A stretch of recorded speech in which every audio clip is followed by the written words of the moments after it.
अस्सलाम वालेकुम स्टूडेंट्स। आज हम पढ़ने जा रहे हैं function and structure of respiratory system.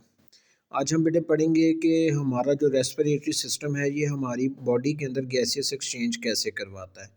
तो सबसे पहले गैसेस एक्सचेंज ज़रूरी क्यों है।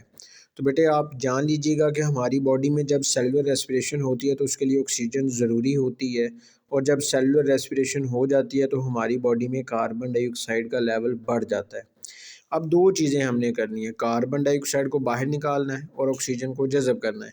इसके लिए हमारे पास रेस्पिरेटरी सिस्टम मौजूद है। हमारी नाक के ज़रिए, नोज़ के ज़रिए एयर जो है वो हमारे ट्रेकिया में ट्रैवल करती है, ट्रेकिया से ब्रोनकाई में ट्रैवल करती है, ब्रोनकाई से आगे ब्रोनक्यूल्स में ट्रैवल करती है, और ब्रोनक्यूल्स के एंड पर मौजूद होती हैं एल्वियोलर सैक्स, जिन्हें हम एल्वियोलाई का नाम देते हैं। और एल्वियोलाई के अंदर आके गैसेस एक्सचेंज का प्रोसेस होगा। जैसा कि आप देख रहे हैं alveoli, the site of gaseous exchange. Alveoli वो साख्ते हैं जहाँ पर गैसेस एक्सचेंज होगा।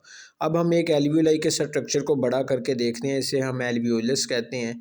एल्वियोलस का जो सरफेस एरिया है ये बहुत ज़्यादा होता है। इसकी वजह ये है ताकि ज़्यादा से ज़्यादा गैसेस एक्सचेंज यहाँ पर हो सके। अब एल्वियोलाई के साथ ही बिल्कुल मौजूद होती हैं ब्लड कैपिलरीज़। ब्लड कैपिलरीज़ वो स्ट्रक्चर हैं, वो ब्लड वेसल्स हैं जिनके अंदर, जिनकी जो साइज़ है वो बहुत ज़्यादा कम होता है, और कम साइज़ होने की वजह से यहाँ पर मौजूद जो ब्लड है उसके अंदर मौजूद कार्बन डाइऑक्साइड को एल्वियोलस में जज़ब करवा दिया जाएगा, और एल्वियोलस में मौजूद जो बेटे ऑक्सीजन है उसे जज़ब करवा लिया जाएगा रेड ब्लड सेल्स के अंदर। एल्वियोलस का लार्ज सरफेस एरिया है। अब लार्ज सरफेस एरिया जो है ये अलाउ करता है गैसेस को to dissolve and increase the rate of diffusion. अब देखेंगे ये रेड ब्लड सेल आ रहे हैं। अब रेड ब्लड सेल्स जो हैं ये डीऑक्सीनेटेड ब्लड है। डीऑक्सीनेटेड ब्लड ऐसा ब्लड जिसके अंदर ऑक्सीजन की कमी होती है। अब बेटे ये क्या करेंगे, ये red blood cells carbon dioxide को एल्वियोलस में भेज देंगे और एल्वियोलस में मौजूद ऑक्सीजन को खुद जज़ब कर लेंगे।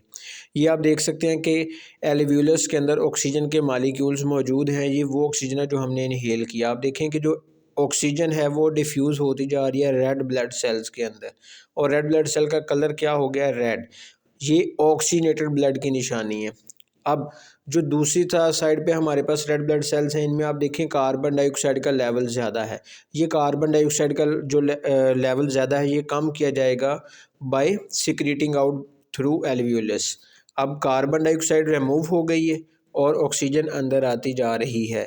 ये गैसेस एक्सचेंज प्रोसेस कहलाता है, और ये गैसेस एक्सचेंज का प्रोसेस हो रहा होता है एल्वियोलाई के अंदर, हमारे लंग्स के अंदर, हमारे फेफड़ों के अंदर। हर वक्त ये काम हो रहा होता है एल्वियोलस के अंदर।